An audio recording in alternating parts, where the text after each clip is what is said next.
spring of 1979 proved to be the most active period of documented UFO sightings in the history of the Bridgewater Triangle region. This is a story of a couple Bigfoot that accosted two of our miners up on Hoyt Peak back 20 years ago. Nestled in the woods in the middle of Denton County lies Old Alton Bridge. Built in 1884, it's better known as Goatman's Bridge. We've heard of the ghosts that haunt the shores, the lizard men of the swamps. But one tale has yet to be let off its leash.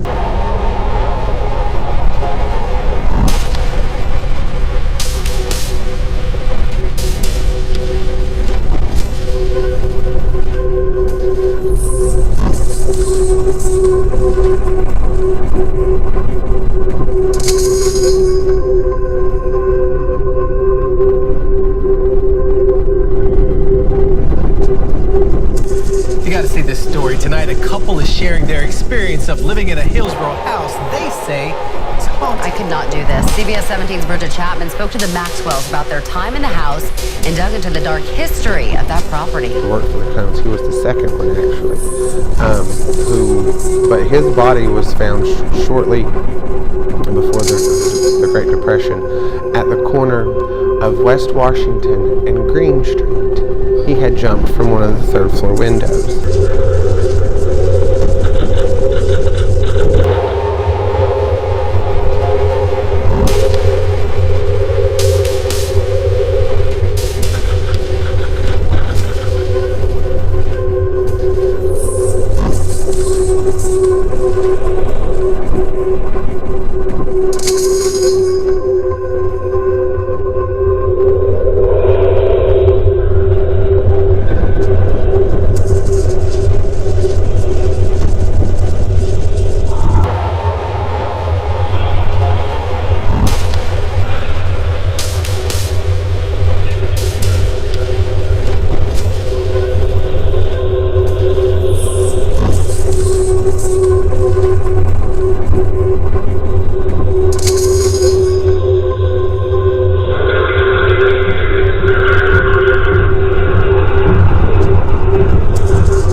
of the unknown. What is it?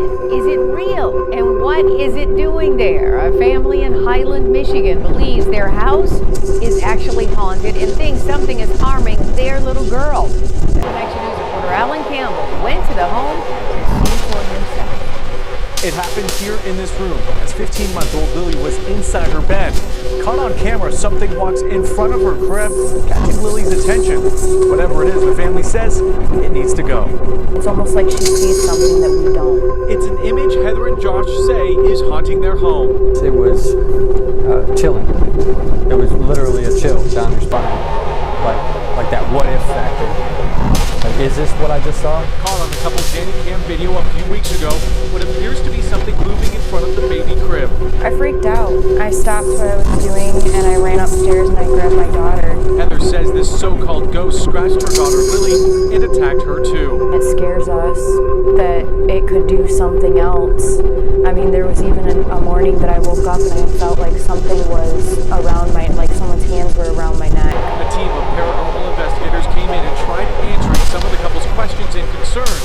Josh's father, Jim, says it may be someone who lived in this house before. The story that I was told was the gentleman that lived here originally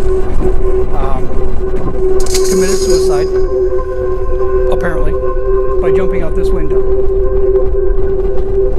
which is, of course, one full story down. The couple says they don't know why this so-called ghost is targeting them, but say they don't want any part of it. It's not physically just going after her, it feels like it's going after myself too. I couldn't get an explanation out of it.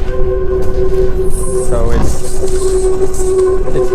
freaky, is what it is. Shattered windshields, hoof prints, and neighing.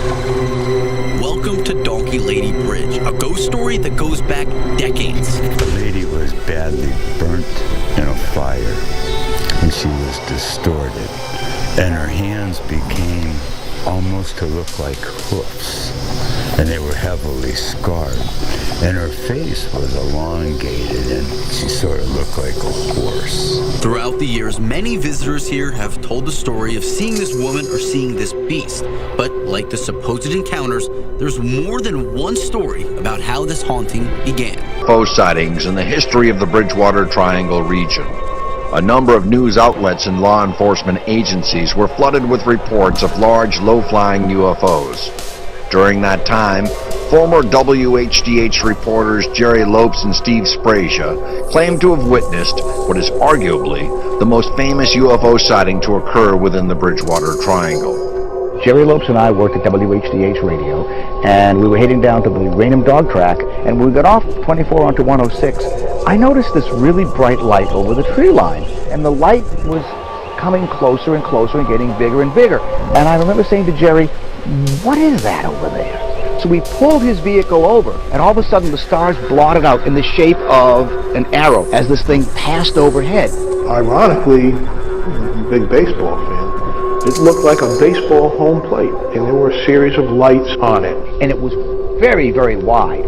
Perhaps the width of now, we'd say 5 747s wing to wing. It looked like it had a little cord or something hanging off it, and the sparks were coming off of it. I almost felt like I could throw a rock at the thing. It seemed that close to me. This was pretty much the shape of it. And this thing passed overhead like this. For me, what first attracted me was this light that kind of came into our field of vision, just like that. And as this thing passed overhead, it just kept coming and coming and coming. The light kept getting bigger and bigger.